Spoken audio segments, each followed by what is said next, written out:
BNP chairperson Begum Khaleda Zia অভিযোগ করে বলেছেন, দেশে গণতন্ত্র এবং ন্যায় বিচার নেই বলেই জঙ্গিবাদের উত্থান ঘটছে। এর জন্য বর্তমান সরকারকে দায়ী করেন তিনি।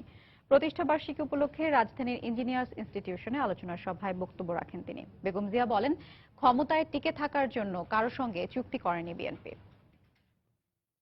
এদের কারো কোনো দেশপ্রেম নেই।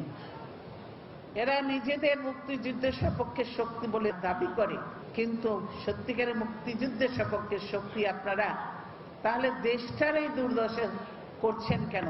আমরা সকলের সঙ্গে সুসম্পর্ক, বন্ধুত্বপূর্ণ সম্পর্ক রাখবো, কিন্তু মাথা উঁচু করে আমরা থাকবো।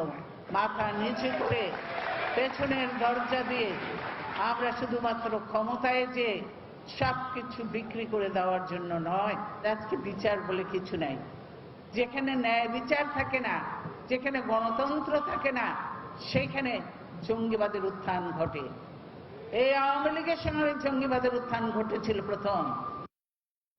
এর আগে সকালে বিএনপির ৩৮তম প্রতিষ্ঠা বার্ষিকী উপলক্ষে দলটির নেতাকর্মীদের সঙ্গে নিয়ে প্রতিষ্ঠাতা জিয়াউর রহমানের সমাধিতে ফুল দিয়ে শ্রদ্ধা জানান বিএনপি চেয়ারপারসন বেগম খালেদা জিয়া।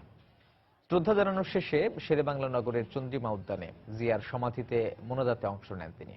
সেখানে বিএনপির মহাসচিব মির্জা ফখরুল ইসলাম আলমগীর, স্থায়ী কমিটির সদস্য মওদুদ আহমদ সহ অন্য নেতাকর্মীরা উপস্থিত ছিলেন।